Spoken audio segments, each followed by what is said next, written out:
दोस्तों, क्या आपको ये देखकर हैरानी होती है कि कुछ लोग दूसरों की मन की बातें कैसे जान लेते हैं। और आपने ये तो देखा ही होगा कि कैसे एक एस्ट्रोलॉजर यानी कि ज्योतिषी दूसरों की मन की बातें जान लेता है। कोई भी व्यक्ति किसी दूसरे व्यक्ति के मन की बातें 100% सही तो नहीं जान सकता है, बट एक लिमिट तक दूसरे व्यक्ति की मन की बातों को जाना जा सकता है। और ये आप भी कर सकते हैं। जी हाँ, आपने बिल्कुल सही सुना है। देखिए, हर एक इंसान की बेसिक साइकोलॉजी और ह्यूमन बिहेवियर होता है जिसे समझकर आप उन्हें कंट्रोल कर सकते हैं, जैसे कि बहुत सारे एस्ट्रोलॉजर करते हैं। वैसे ये सब बातें आपको कोई बताएगा नहीं, क्योंकि बहुत सारे एस्ट्रोलॉजर जो ज्योतिषी हैं वो यही सारे प्रयोग करके आपके मनोभाव को जान लेते हैं। तो आइए हम एक बौद्ध कहानी के माध्यम से समझते हैं कि किसी दूसरे व्यक्ति की मन की बातों को कैसे जाना जा सकता है।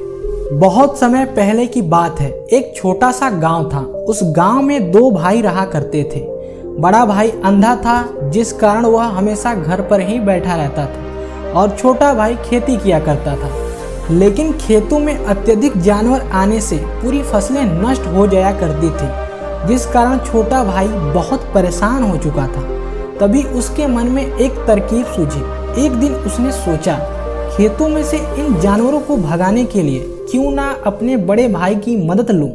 वैसे भी बड़े भैया अंधे हैं, अगर वह खेत में बैठे रहेंगे तो जानवरों की आहट आने पर वो उन्हें जोर से चिल्लाकर भगा सकते हैं, जिससे हमारी फसलें बच सकती हैं। इसलिए उन्हें मैं खेत में बैठा देता हूँ। यह सब सोच विचार करने के बाद उसने अपने खेत में ही एक छोटी सी झोपड़ी तैयार की और अपने अंधे भाई को वहीं खेत में बैठा दिया। और उसने कहा, भैया, यदि किसी जानवर की आहट आपको सुनाई दे तो आप जोर जोर से चिल्लाना। यह सुनकर वह जानवर यहाँ से भाग जाएंगे और हमारे फसलें नष्ट होने से बच जाएंगी। बड़ा भाई खुशी खुशी अपने छोटे भाई की बात मान लेता है और वह उस दिन से खेतों में ही रहना शुरू कर देता है। जब भी किसी जानवर की आहट उसे सुनाई देती तो वह तुरंत ही जोर जोर से चिल्लाना शुरू कर देता था, जिससे वे जानवर उसके खेतों से भाग जाते थे। ऐसा करते करते कई दिन बीत चुके थे। तभी एक दिन उसके खेत में एक हिरन भागता हुआ आया और वह खेत के बाड़ को तोड़कर वहां से भाग गया। लेकिन उसी हिरन का पीछा करते हुए एक राजा भी उस खेत में आ पहुंचा। तभी राजा की नज़र उस अंधे भाई पर पड़ती है। राजा उस अंधे व्यक्ति से कहता है, देखो, मैं यहाँ पर एक जानवर का पीछा करते हुए आया हूँ। क्या तुमने उस जानवर को यहाँ पर देखा है?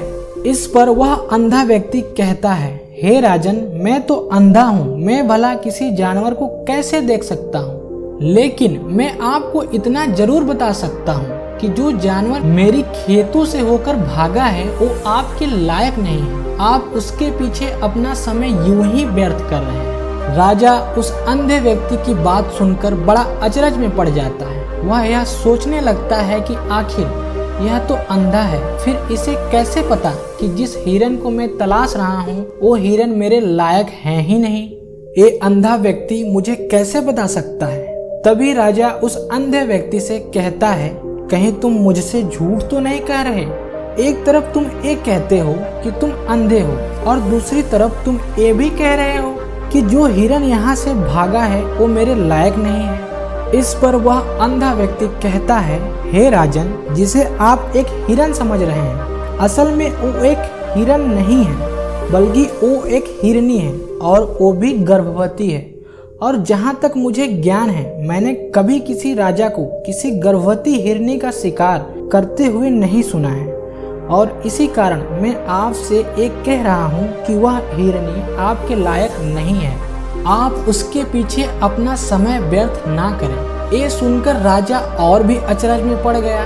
वह यह सोचने लगा कि आखिर यह अंधा आदमी एक कैसे जान सकता है कि वो हिरनी है और गर्भवती है। राजा कुछ देर सोच विचार करने के बाद अपने सेनापति से कहता है, सेनापति जी, मुझे वो जानवर जिंदा चाहिए, क्योंकि मुझे ये पता करना है कि क्या वह हिरनी है और क्या वह गर्भवती है, क्योंकि यह अंधा आदमी बहुत विश्वास के साथ कह रहा है और मुझे इस बात की पुष्टि करनी है। यदि वो हिरनी हुई और गर्भवती हुई तो वो हमारे शिकार के लायक नहीं है, क्योंकि हम तो एक हिरन का पीछा कर रहे थे। इसलिए जाओ और पता करो कि क्या वह हिरनी है।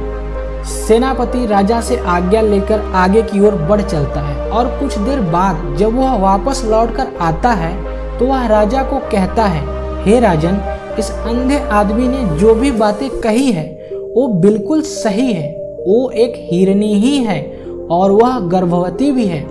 ये सुनकर राजा आश्चर्यचकित रह गया। उसे समझ नहीं आ रहा था कि आखिर यह अंधा आदमी कैसे पता कर सकता है कि वो जानवर एक हिरनी है, और तो और वह गर्भवती भी है। भला एक अंधा आदमी एक कैसे देख सकता है, एक कैसे जान सकता है, आखिर इसे एक कैसे पता चला? ऐसे कई सारे प्रश्न अब राजा के मन में उमड़ने लगे। अब राजा ने ये ठान लिया था कि मुझे इस बात की तह तक पहुंचना ही है कि आखिर ये अंधा आदमी कैसे जानता है कि वह जानवर एक हिरनी है। ये सोचकर राजा उस अंधे आदमी के पास जाता है और उस अंधे आदमी से कहता है, देखो, मैं ये तो नहीं जानता कि तुम सचमुच अंधे हो या नहीं, लेकिन मैं तुमसे एक बात जानने आया हूँ। क्या तुम मेरे प्रश्न का सही सही जवाब दोगे? इस पर वो अंधा व्यक्ति कहता है, हे राजन, आप जो कुछ पूछना चाहते हैं मुझसे पूछ सकते हैं, मैं आपको बिल्कुल सच सच जवाब दूंगा। इस पर वह राजा कहता है, देखो, एक तो तुम कहते हो कि तुम अंधे हो, और दूसरी तरफ तुमने ये बता दिया कि जिस जानवर का पीछा मैं कर रहा हूँ वो एक हिरनी है, और तो और वो गर्भवती भी है। आखिर तुम्हें एक कैसे पता चला? तुम्हारे खेत में और भी तो जानवर आते होंगे, फिर तुमने एक कैसे अंदाजा लगाया? तभी वो अंधा व्यक्ति राजा से कहता है, हे राजन, आप जिस हिरनी का पीछा कर रहे थे, वो हिरनी जब मेरे खेत में आई तो उसकी रफ्तार और उसकी भागने की आहट से मुझे ये एहसास हो चुका था कि ये एक हिरनी है, और मेरे खेत की जो बाड़ है वो बहुत छोटी है, उसकी ऊंचाई ज़्यादा नहीं है। यदि कोई हिरन होता तो वो उस बाड़ को बड़े आसानी से लांघ जाता, लेकिन वो हिरनी इस बाड़ को तोड़कर भागी है, और यदि वो इस बाड़ को छलांग लगाकर पार करने की कोशिश करती तो इससे उसके बच्चे को खतरा होता, और इसी बात से मैंने ये पता लगा लिया कि वह गर्भवती है, जिस कारण वह ज़्यादा ऊंची छलांग न लगाकर मेरे खेत की इस बाड़ को तोड़ते हुए भाग गई। इस पर राजा के मन में एक और प्रश्न उठा। राजा ने कहा, किंतु तुम्हें कैसे पता चला कि वो एक हिरनी ही है, और भी तो जानवर यहाँ पर आ सकते हैं? इस पर वह अंधा व्यक्ति कहता है, हे राजन, मैं पूरा दिन सुबह शाम यहीं पर बैठा रहता हूँ और मेरे सुनने की शक्ति बहुत तेज है। मैं यह भाप जाता हूँ कि कौन सा जानवर मेरे खेत में आया है, और उसी के आधार पर मैं जोर जोर से चिल्लाता हूँ ताकि वो मेरे खेत से भाग जाए और मेरे खेत की फसलों को नष्ट ना कर पाए। राजा उस अंधे आदमी का ये जवाब सुनकर पूरी तरह से संतुष्ट हो चुका था। वह मन ही मन सोच रहा था कि यह आदमी भले ही अंधा हो, लेकिन ये तो बड़ा ज्ञानी मालूम पड़ता है। इस आदमी से कुछ ना कुछ काम तो निकलवाना ही चाहिए। यह विचार लिए हुए राजा वहां से वापस अपने महल की ओर लौट जाता है। कुछ दिनों के बाद राजा अपने सेनापति को आदेश देता है कि जाओ उस अंधे व्यक्ति को महल लेकर आओ। सेनापति अपनी राजा के आज्ञा का पालन करता है। वह तुरंत ही उस अंधे व्यक्ति के पास पहुंचता है और उस अंधे आदमी को राजमहल चलने के लिए कहता है। वह अंधा व्यक्ति बड़ा चालाक था। वह यह समझ चुका था कि राजा जरूर मुझे कुछ न कुछ काम सौंपने वाले हैं और वह काम मुझे मुसीबत में डाल सकता है, लेकिन फिर भी उसने राजा की बात मान ली और वह सेनापति के साथ राजमहल पहुंच गया। राजमहल पहुंचते ही राजा उस अंधे व्यक्ति से कहता है, आप तो बड़े ज्ञानी हैं, बड़े पारखी हैं, आपको किसी बात का पता बड़े आसानी से चल जाता है।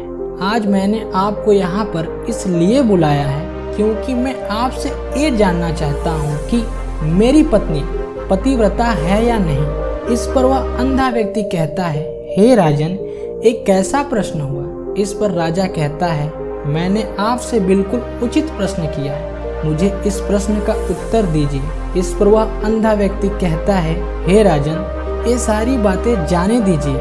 आपके शादी को इतने साल बीत चुके हैं और अब आप ये बातें क्यों जानना चाहते हैं? आपके मन में ऐसे प्रश्न क्यों उठ रहे हैं? इस पर राजा जिद करते हुए कहता है, देखिए, आपको मुझे इस प्रश्न का उत्तर तो देना ही होगा। यदि आप मुझे इस प्रश्न का उत्तर नहीं देंगे तो मैं आपको मृत्यु दंड दे दूंगा। राजा के मुख से ये बात सुनकर वह अंधा व्यक्ति कहता है, यदि आप इस प्रश्न का उत्तर चाहते हैं तो इसके लिए आपको मेरा एक काम करना होगा। राजा कहता है, बोलो, मुझे क्या काम करना होगा? इस पर वह अंधा व्यक्ति कहता है, इसके लिए आपको अपने पत्नी को एक कमरे में मेरे साथ अकेला छोड़ना होगा। उस अंधे व्यक्ति की यह बात सुनकर राजा पहले तो क्रोधित हो जाता है, लेकिन कुछ सोच विचार करने के बाद वह उस अंधे व्यक्ति का बात मान लेता है और अपने सेनापति को आदेश देता है, सेनापति जी, इस व्यक्ति और मेरी पत्नी को एक कमरे में कुछ देर के लिए अकेला छोड़ दें। सेनापति बिल्कुल वैसा ही करता है। अब राजा की पत्नी और वह अंधा आदमी एक कमरे में बंद हो चुके होते हैं। तभी वह अंधा आदमी राजा की पत्नी से कहता है, मुझे आपको छूना है। इस बात पर रानी अत्यधिक क्रोधित हो जाती है और उस अंधे आदमी को पकड़ पकड़ कर पीटने लगती है, कभी हाथों से तो कभी लातों से तो कभी पटक पटक कर। इस तरह से उन्होंने उस अंधे आदमी की खूब पिटाई की।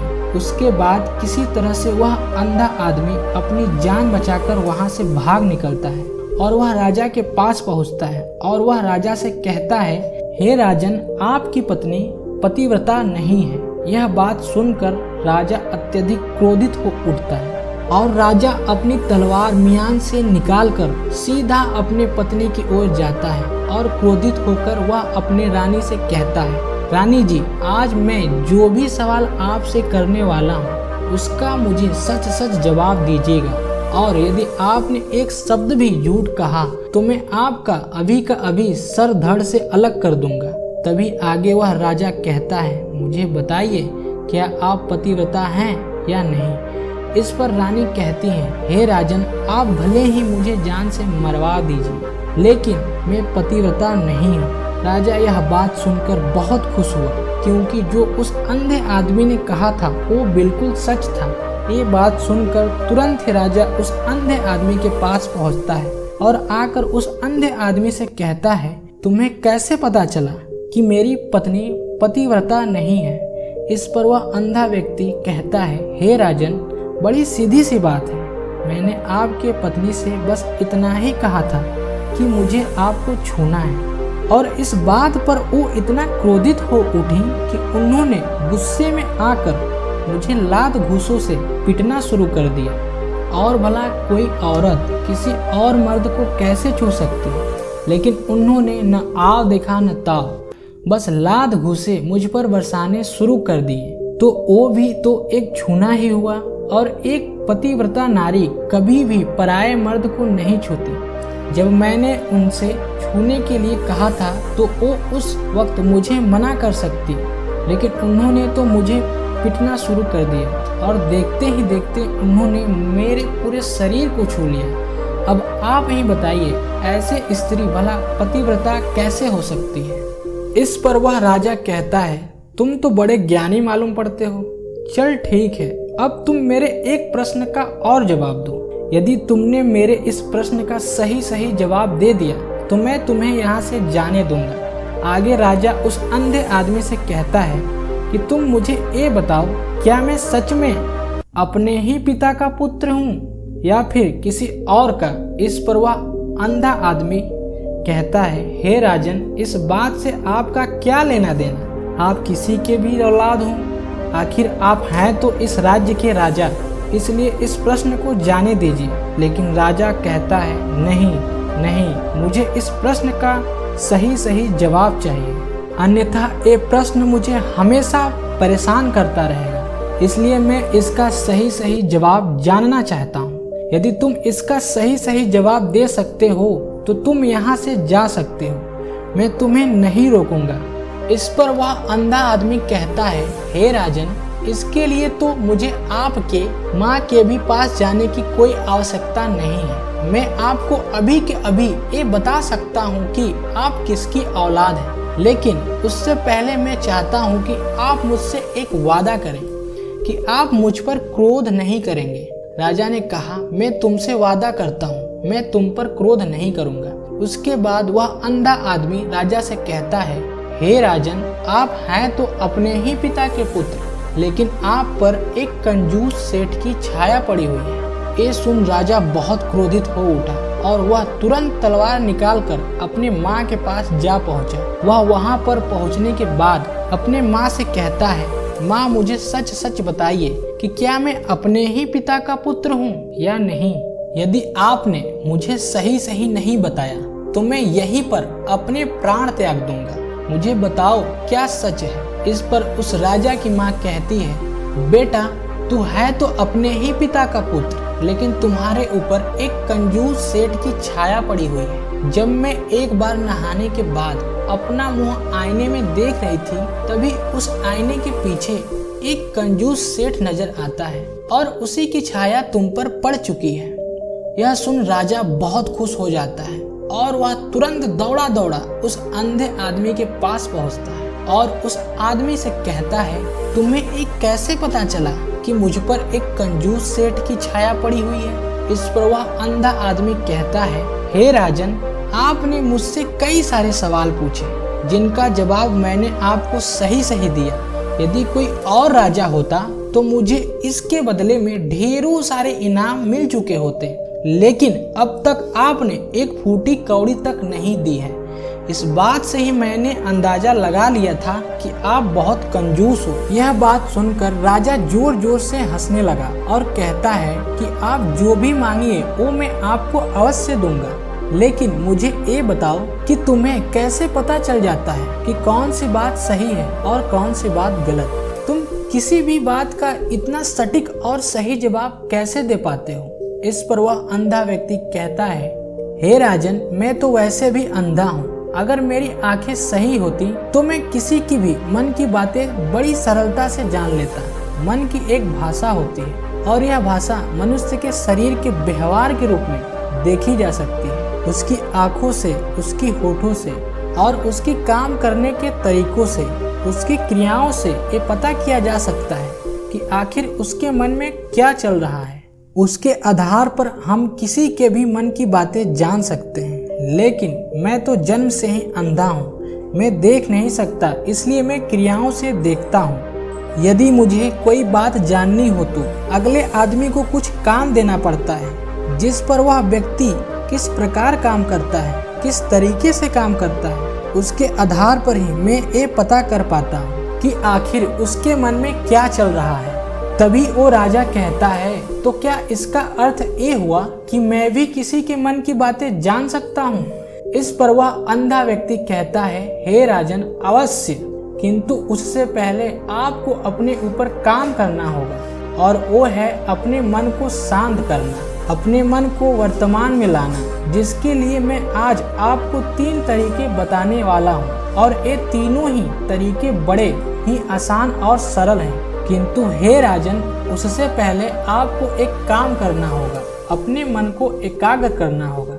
जब हम अपने मन को एकाग्र करते हैं, मन को वर्तमान में लाते हैं, तो हम दूसरे के मन की बातें जान सकते हैं, क्योंकि वह आदमी अभी भी अपने मन में वर्तमान में ही सोच रहा है और हमें भी अपने मन को वर्तमान में लाना होगा, तभी हम उसके मन की बातें जान सकते हैं। यदि हम अतीत में हुई घटनाओं के बारे में, तो जो वो अगला आदमी वर्तमान में सोच रहा है, वर्तमान में अपने मन में बातें कर रहा है, वो हम कैसे जान पाएंगे, क्योंकि हम तो अतीत की घटनाओं में डूबे हुए हैं। इसलिए किसी भी व्यक्ति की मन की बातें जानने के लिए सबसे पहले हमें हमारे मन को एकाग्र करना होगा, उसे वर्तमान में लाना होगा। आगे वह अंधा व्यक्ति राजा से कहता है, हे राजन, जो 3 तरीके मैं आपको बताने वाला हूँ, इन 3 तरीकों से आप बड़ी आसानी से किसी के भी मन की बातें जान सकते हैं। उसके बाद वह अंधा आदमी राजा से कहता है,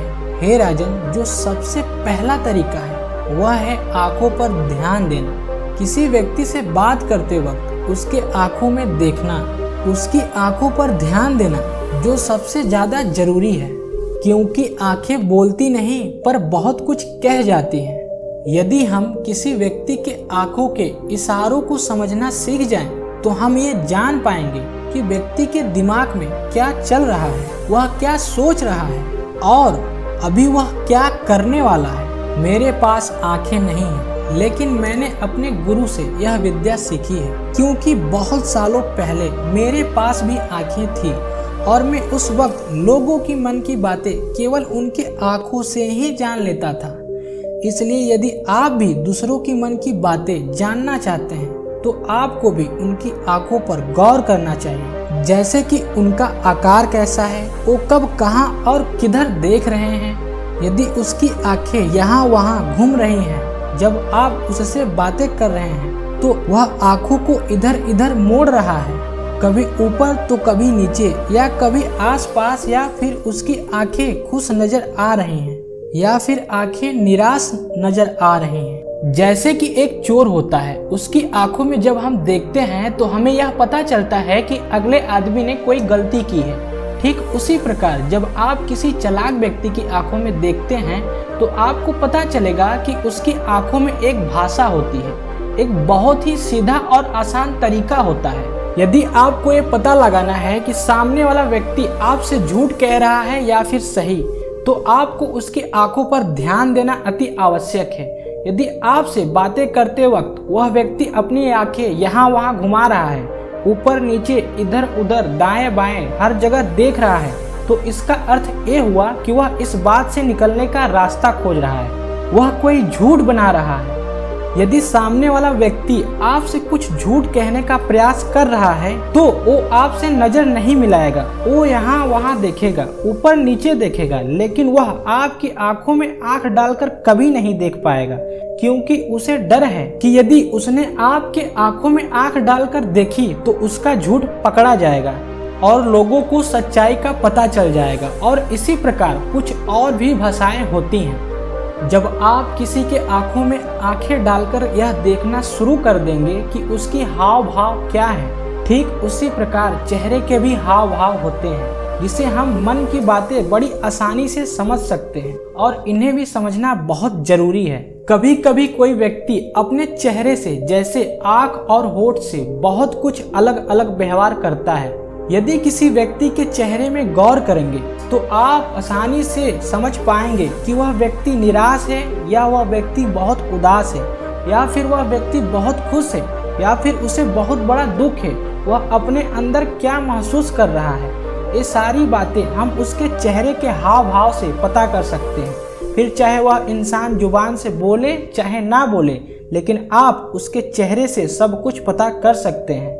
वह अंधा व्यक्ति राजा से तीसरा तरीका बताते हुए कहता है, हे राजन, इसी प्रकार तीसरी भाषा भी है, अर्थात तीसरा तरीका भी है, और वह है हाथों के इशारे और शरीर का व्यवहार। मन की बातें समझने के लिए हमें हाथों के इशारे और शरीर का व्यवहार समझना बहुत आवश्यक है। कोई व्यक्ति जब भी बात करता है तो आपने देखा होगा कि वह अपने हाथों को हिलाता रहता है, अपने हाथों से इशारा करता रहता है। वह बातों के साथ साथ शरीर का जो व्यवहार है, अर्थात बॉडी लैंग्वेज, उसका भी पूरा उपयोग करता है, जिससे हमें ये पता चलता है कि वो व्यक्ति हमारी बातों पर कितना ध्यान दे रहा है और उसके मन में क्या चल रहा है। शरीर के व्यवहार को देखने के लिए उसके हाथ मटकाने, शरीर मटकाने और चेहरे पर बार बार हाथ लाने, हाथों को एक दूसरे से मसलना, ऐसी बहुत सी क्रियाएं होती हैं, उस पर हमें ध्यान देना अति आवश्यक है। मन की बात को समझने के लिए हमें शरीर के व्यवहार को भी समझना अति आवश्यक है। यदि हम इन 3 तरीकों को सही तरीके से ध्यान देकर अच्छे से समझ लेते हैं, तो हम बहुत जल्द ही किसी भी व्यक्ति की मन की बातें बड़ी सरलता और सहजता से जान सकते हैं। इसलिए यदि आपको किसी की मन की बातें जाननी है, तो आपको उसके आंखों पर, उसके चेहरे पर, उसके शरीर के हाव भाव को और उसके हाथों को ध्यानपूर्वक देखना और समझना होगा, जिससे आप ये समझ पाएंगे कि आखिरकार उसके मन में क्या चल रहा है और वह क्या सोच रहा है। लेकिन उससे पहले आपको अपने मन को एकाग्र करना होगा, शांत करना होगा और अपने मन को वर्तमान में लाना होगा। तभी आप उस व्यक्ति की इन सभी क्रियाओं पर ध्यान दे पाएंगे, उन्हें समझ पाएंगे। अन्यथा आप यदि अतीत की घटनाओं में व्यस्त हैं, भविष्य की योजनाओं में व्यस्त हैं, तो आप उस व्यक्ति के हाव भाव पर कभी भी ध्यान दे ही नहीं पाएंगे और ना ही आप कभी ये समझ पाएंगे कि आखिर उस व्यक्ति के मन में क्या चल रहा है, वह क्या सोच रहा है। आपने देखा होगा कि ऐसे कई बड़े संत महात्मा जो बड़े ही शांति से आपको देखते हैं और आपको देखकर ही बता देते हैं कि आपके मन में क्या चल रहा है और आप उनसे क्या जानने आए हैं। और इसका सबसे बड़ा प्रमुख कारण यही है कि वो आपको पढ़ सकते हैं, आपको समझ सकते हैं, आपकी मन की बातें जान सकते हैं, क्योंकि उनका मन एकाग्र है, शांत है। और यही कारण है कि वह आपकी मन की बातें बड़ी सरलता से समझ जाते हैं।